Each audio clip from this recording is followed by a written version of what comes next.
Well, I said it before and I'll say it again. I'm a firm believer that hunts aren't truly complete until you share them with people.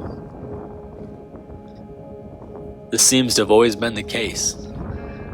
Long ago, hunters used to share their hunts by drawing pictures of them on cave walls, almost as if they had to express it. That they too didn't feel like it was complete until it was shared. Well, today this is my cave drawing. This is my hunt. And I'm so excited to share it with you.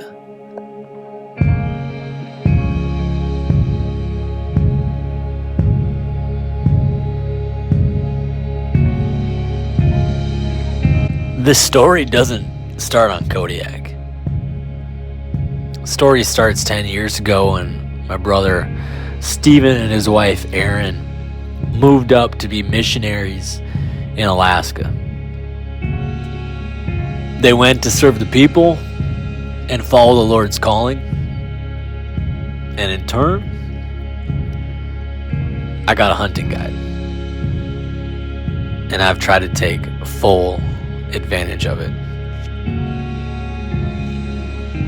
This year, I drew 2 tags. The first one was for sheep in the Chugach Range, which was an absolute dream, but it was absolutely brutal.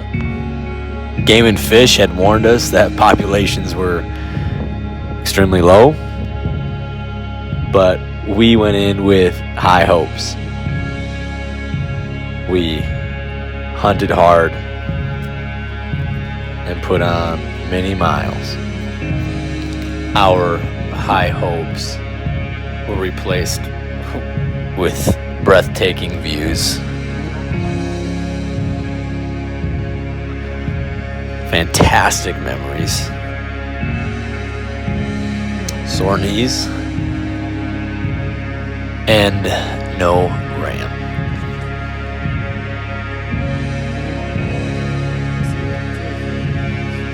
It's hard to measure success when you're in the mountains.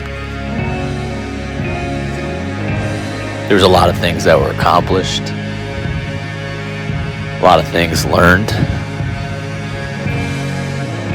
but in regards to harvesting a ram,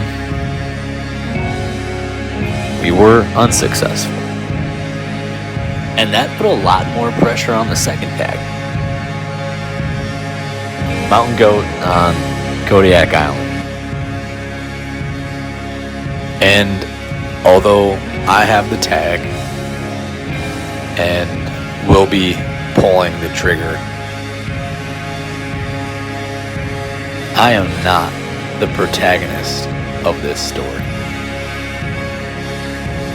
And the protagonist should always be the one that the story couldn't happen without.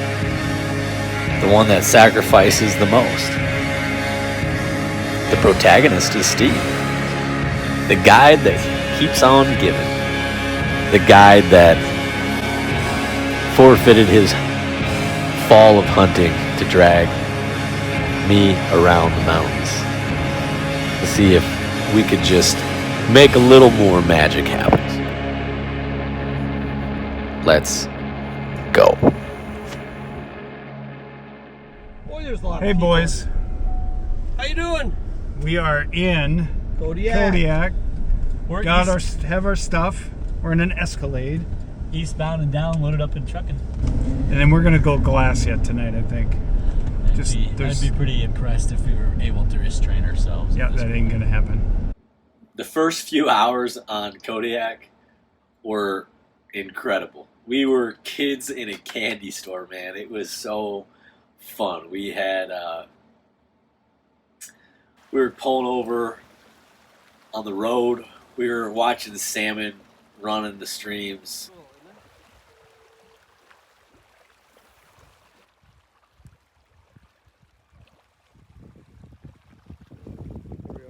We were looking for bears everywhere we went.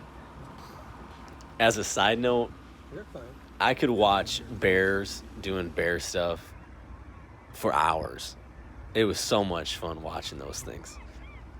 Good job, Mama. Yeah. We'll find more, boys. We got to a beach for a while and just got to watch the waves come in. And there was a seal hanging out, catching salmon. It was just so much fun. There was so much to glass. The weather was beautiful, and we just soaked it in. We couldn't start hunting until the next day, officially start hunting, because legally Steven had to be there as a guide for us. So we did the next best thing, and we just tried to scout. We glassed as much as we possibly could. And as we glassed, it was starting to appear that this was going to be a little harder than we had anticipated. We could not find goats anywhere. As kind of a tune-up to the rest of the hunt, we went up Marin Ridge Trail. And Marin is a trail, if you want to call it a trail. There's parts of the trail that were pretty decent, parts that you're just kind of finding your own way. But this was a great tune-up for us. We kind of went up without any significant packs, without any weights, just to kind of see how things would go. Pretty cool. We're going to try to get up to that peak up there, which will be there in no time, I think. And then we're going to glass on the backside of these mountains, because we're not seeing much for goats right now. So that's the plan. We'll keep going.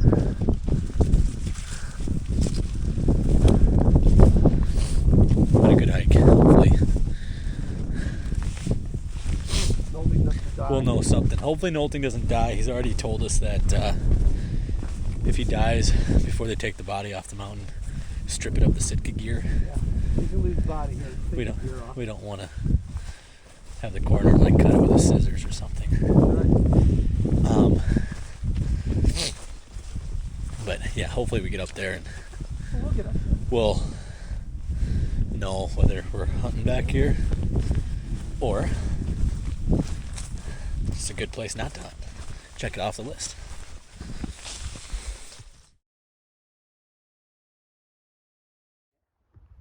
So this is what it's like at the top of the world, kinda. We're way up high. And I'm sure the video won't do it justice. That's the ocean. And that's the ocean. And that's the ocean. And then, okay, over there. That's the ocean. And that's the ocean. Go.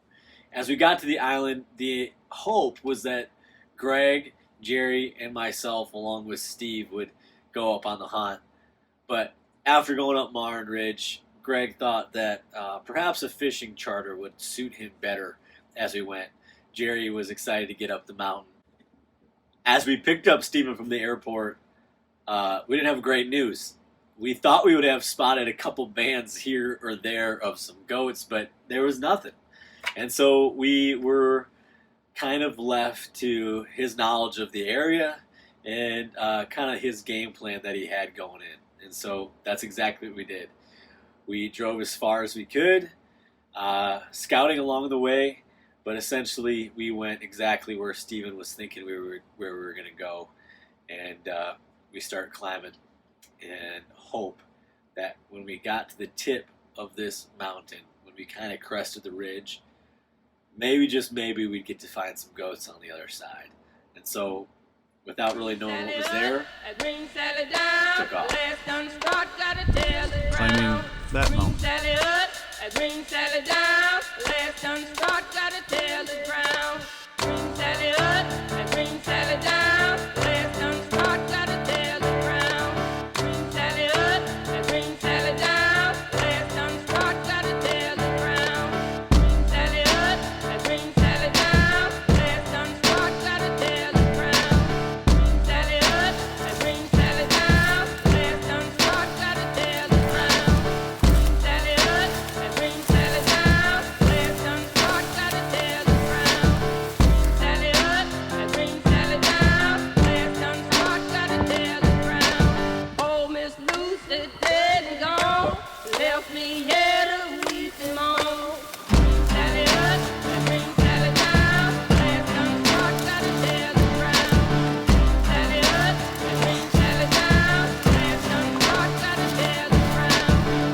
Kodiak thing.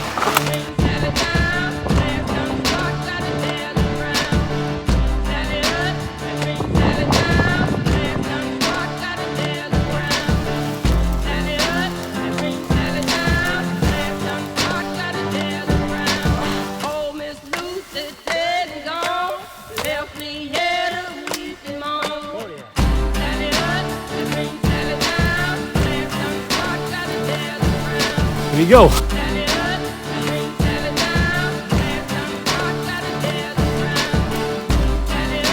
We're getting there, man. We're gonna be out of shoulder high raspberry rush at some point.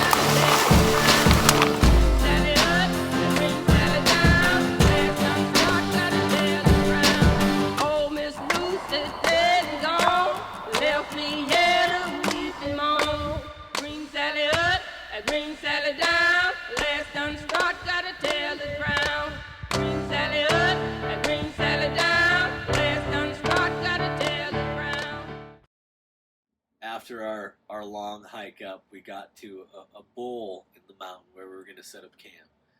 We dropped some of our supplies there, and then we went up another few hundred feet to actually crest the ridge. We were really hoping once we got there, then for sure we'd be on the backside of a lot of mountains that we weren't able to glass before, that we'd probably be able to see some goats. The first ridge that we went over, it was just like everywhere else. There was no goats as far as we could see, and we could see a lot of area. We couldn't find a single goat. So we stayed there a little while and glassed, and then we moved over to another ridge. And when we crested that ridge, it was everything we were hoping to see right there. Robert, that is your sneaking blind. Yeah. So, I don't know. Let's get glass on him since we can. Yeah.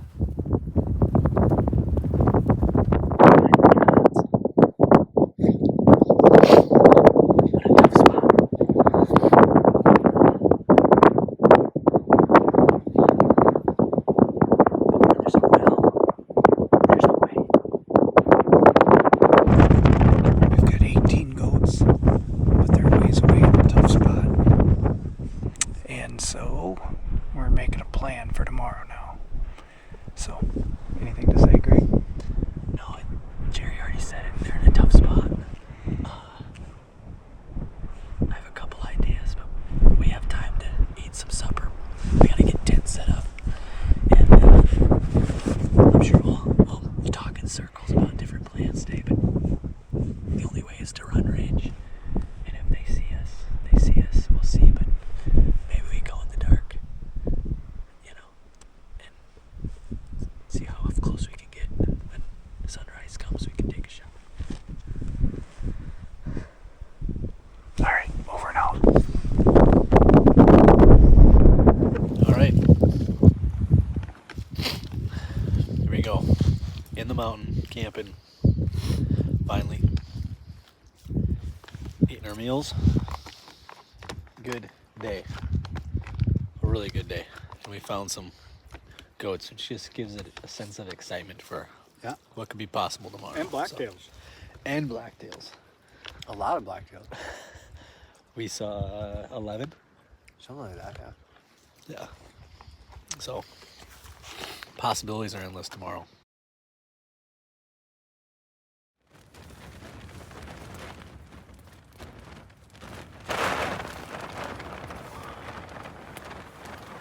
Well, here we go. It's been so windy all night. Just brutal. So, get pounded in the head by this side of the tent.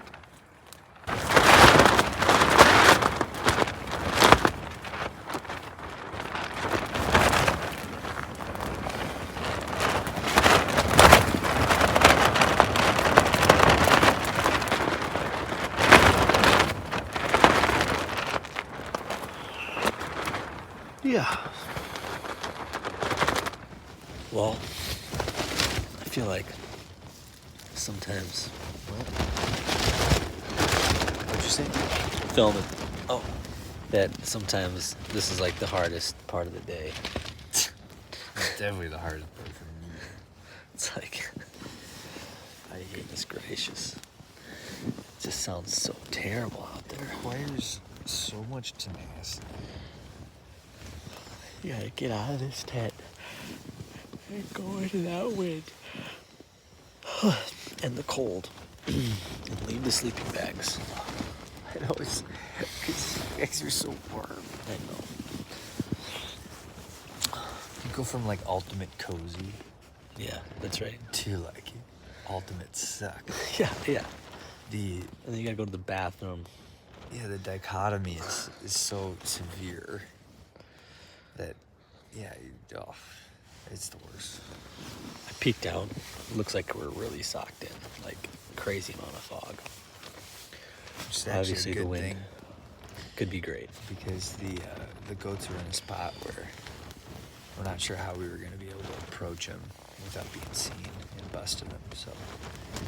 So if that sticks around, it could be helpful. As long as it's not too much. So you're thinking Greg might have to take like a 500-yard shot. Now he might have to take a 50-yard shot. So I might go back down the mountain and grab a bow. should have brought Not yesterday. I was ready not to have any more weight in my pack yesterday. Here we go. Hopefully there's a goat today. Time will tell.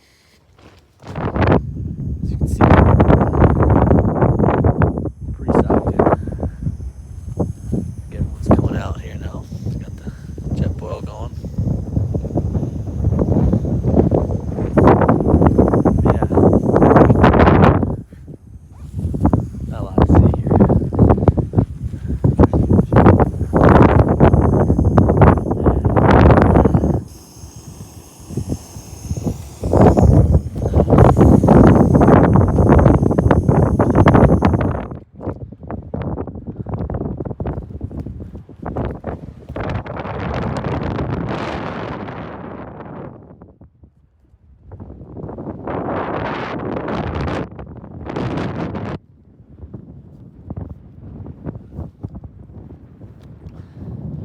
The wind was absolutely terrible. The fog had set in, and so as we were kind of making our way to push into these goats, pretty quickly on in the morning, Jerry just knew he didn't have his legs under him like he wanted. He was feeling a little uncomfortable with some of the knife edges that we were having to cross, and he just knew that he needed to stay back and let Stephen and I go forward. We were especially worried if the fog lifted, we maybe would lose our opportunity to sneak on these things. And so he was comfortable with just letting us go ahead. He was going to stay back. So we made a little bit of a plan with them of how we'd meet up with them later. And then Stephen and I took off.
we were pretty disappointed and pretty tired. But once again, we were so nervous that this fog might lift. And so we knew we had to keep pushing. And it was not long after getting up and continuing that Steven, right ahead of me, all of a sudden hit the deck. And he said, hey, we got goats right over this ridge. So I took off my backpack. I got out my rangefinder. I handed it to Steven and said, I'll need you to get me a range, and here we go. And he kind of had a puzzled look on his face of like, I don't know why we need a rangefinder, but whatever, you know. And got my gun out of its sleeve, and we're ready. And I kind of peek myself over the ridge as well. And as I do that, I realized quite quickly, we're not going to need the rangefinder. This thing was at max 70 yards. Go at 70 yards. Right to the log. It's kind of one option, and it was going to be to slowly kind of come up from my knees with the rifle until I could see this thing in my scope, and when I could, to take a shot. That's exactly what we did.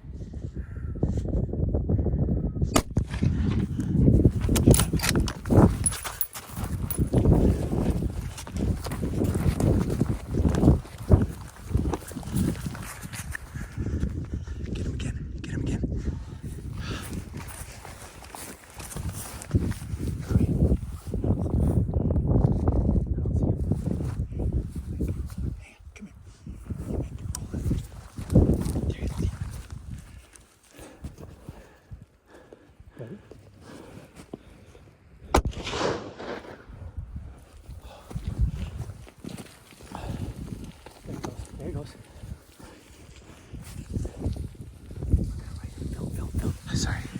Sorry. He caught him in the bush. Good. Oh, thank God, because that was going to stink.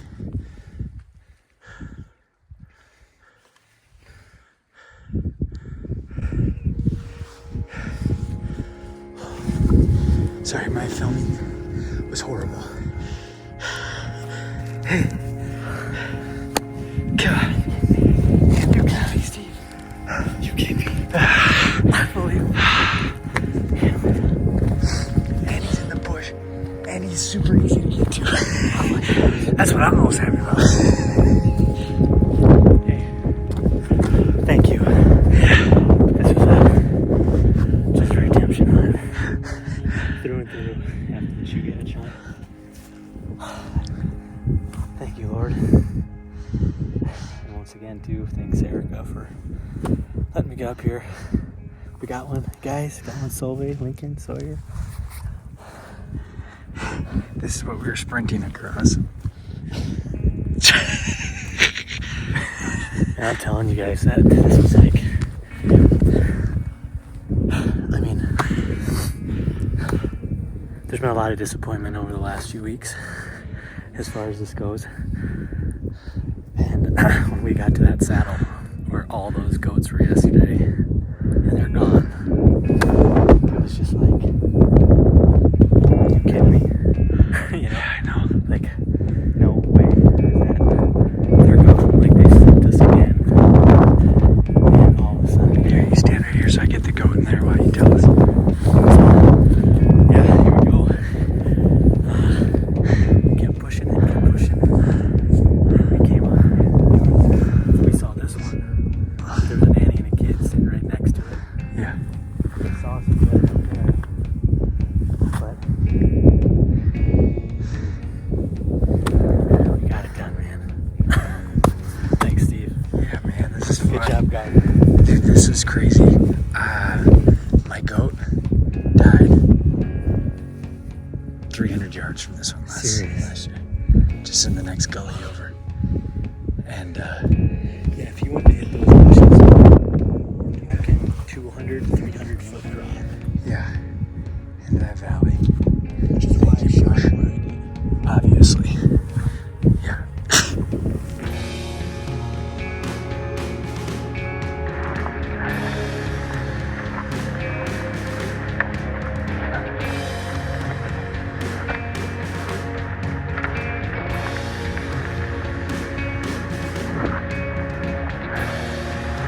Holy. Yeah, that's a good goat. That's a really good goat. That thing is awesome. Woo! He stinks. You kidding me? Oh my gosh! Guy Steve does it again, dude. That thing's plenty big. Oh, that's great, dude. Wow! This thing is huge.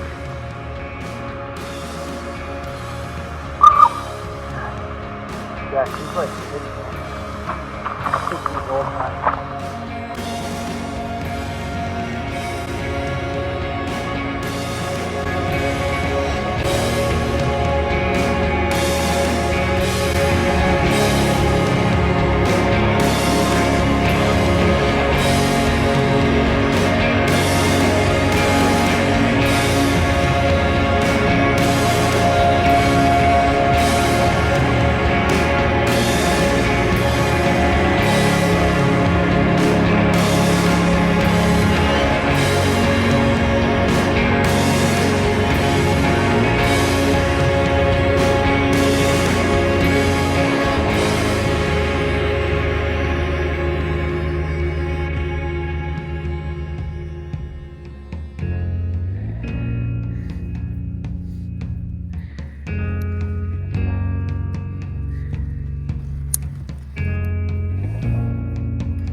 The suck right now, Steve.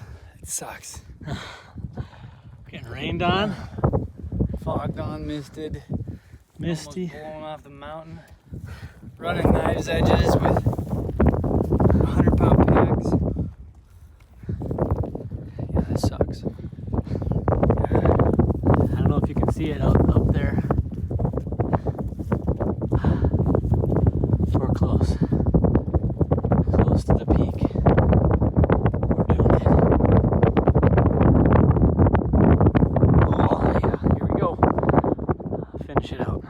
Back to camp. Goodness. Yeah, we're pretty shot. Steve just went in to lay down for a little bit. I'm gonna go get some waters filled because I know I need some. And yeah, so glad to be at camp. I think the plan is to try to get out of here tonight. But water filled, a meal is gonna happen, a little bit of resting, and then back up camp, start hiking out. The boys made it back from a hunt.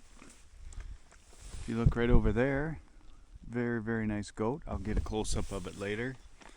The fog is kind of clearing, so I'll just do a quick pan. It's not going to do it justice, but we're in a huge bowl up here, which is pretty cool. It's just been blowing and foggy and rainy all day. But anything to add, you guys? Praise the Lord, man. We got a goat on the ground. Successful hunt. So I'm tickled. The mountain produced 2 goats in 2 years, so pretty awesome. Steve said this one fell 300 yards from his last year. Yeah. Oh, really? Yeah, pretty fun. Really good day. So we actually decided we're going to pack out tonight. Greg's going to come pick us up, and we're going to maybe go halibut fishing.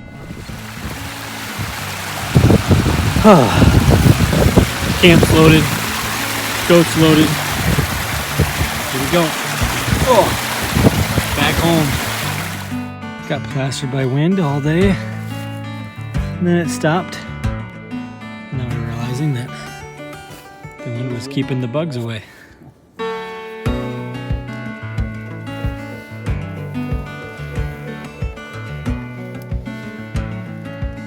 Here we are.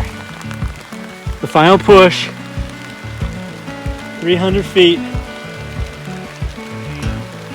Up there. Through the raspberry bushes and the alders.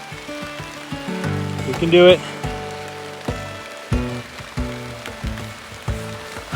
Then we're to the truck, and we're happy. So Steve pulled it off again. You know, when I get home, I get to be the mighty hunter. You know, the hero that shows pictures and tells stories, but what they don't see are these hidden protagonists. My wife, Erica, who keeps saying yes to holding down our home and taking care of our family, yes to the hours of prep that go into this, and the things that follow after. They don't see Steve, the one that actually pulls off the hunts. You know, Robert Service is a famous writer that speaks of the Yukon as if it's alive, as if it has its own will.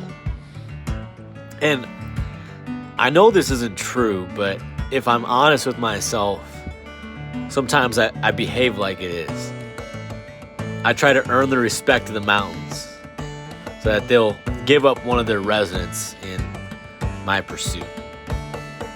And like I said, I know that this isn't how it works, but if it was, it would be the hidden protagonists that would earn me the right to harvest a goat on the mountain.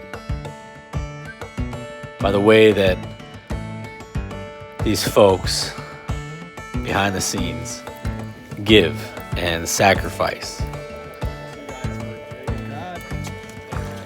So Erica, Steve, and so many others, thank you, because man, it's been fruitful. And as for Steve, he's not doing it to earn the respect of the mountain. He's doing it for the one that made the mountain. The one that made me and you. His name's Jesus. And if you don't know him and you're looking for your own guide, give him a shot. He'll put you on some things a little more significant than mountain goats. And your life, too, will have a hidden protagonist that's behind all of your successes, and one that doesn't leave you in your messes. Jesus is the real guide that keeps on giving. So if you're like me and you love the mountains, trust me when I tell you that you're going to really like the one who made the mountains.